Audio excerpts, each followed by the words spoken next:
ये तो हम सबको अच्छे से पता है कि जब से लॉकडाउन के बाद दुनिया भर की अर्थव्यवस्था फिर से खुली है, तब से ही ओपेक देशों द्वारा क्रूड ऑयल की प्रोडक्शन को मैनिपुलेट किया जा रहा है।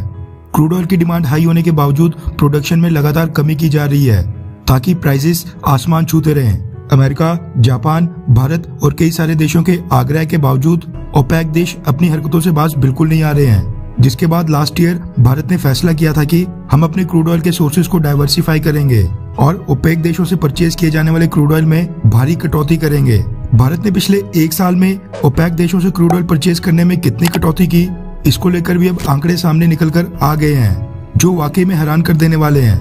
रेफरेंस के लिए आपकी स्क्रीन के ऊपर द इकोनॉमिक टाइम्स के आर्टिकल का स्क्रीनशॉट है, जिसके मुताबिक भारत जितना भी क्रूड ऑयल विदेशों से परचेज करता था, उसमें सऊदी अरेबिया समेत ओपेक देशों की परसेंटेज पिछले 15 सालों में सबसे निचले स्तर पर आ गई है। आसान भाषा में बोला जाए तो साल 2008 में भारत जो भी विदेशों से क्रूड ऑयल परचेज किया करता था, उसमें 87% क्रूड ऑयल सऊदी अरेबिया समेत ओपेक देशों से परचेज किया जाता था। ओपेक देशों में सऊदी अरेबिया, यूएई समेत मिडिल ईस्ट के कई सारे ऑयल प्रोड्यूसिंग अरब देश और कुछ अफ्रीकन देश आते हैं, जिनके साथ भारत के संबंध पिछले कुछ समय से क्रूड ऑयल परचेज करने के कारण काफी सुधर रहे थे। लेकिन अब जो साल 2021 के आंकड़े सामने निकल कर आए हैं, उन्होंने एक बार फिर सबको चौंका दिया है, क्योंकि हमको ये तो पता था कि भारत सऊदी अरेबिया से क्रूड ऑयल में कटौती कर रहा है, लेकिन सबके सब ओपेक देशों से इतनी बड़ी कटौती की जाएगी, ये किसी ने नहीं सोचा था।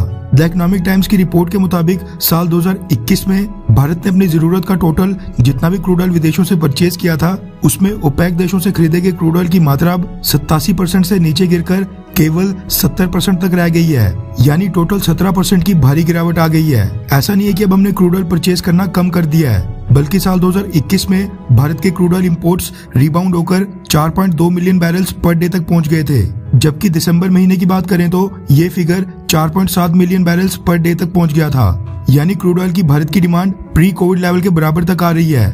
लेकिन ये सारी की सारी डिमांड अब हम ओपेक देशों से पूरी नहीं कर रहे हैं, उनसे अब 70% ही क्रूड ऑयल खरीदा जा रहा है। बाकी का 30% क्रूड ऑयल हम डाइवर्सिफाई करके दूसरे देशों से परचेज करना शुरू कर दिया है। द इकोनॉमिक टाइम्स की रिपोर्ट के मुताबिक ओपेक देशों से जो भारत ने कटौती की है, इसकी भरपाई अमेरिका, कनाडा, गुयाना और कुछ छोटे छोटे ऑयल प्रोड्यूसिंग देशों से की जा रही है। अमेरिका के बारे में तो आपने सुना ही था। अब हम अपने क्रूड ऑयल का टोटल 100 में से 7.3% क्रूड ऑयल अमेरिका से परचेज कर रहे हैं। लेकिन कनाडा के बारे में शायद आपको नहीं पता होगा।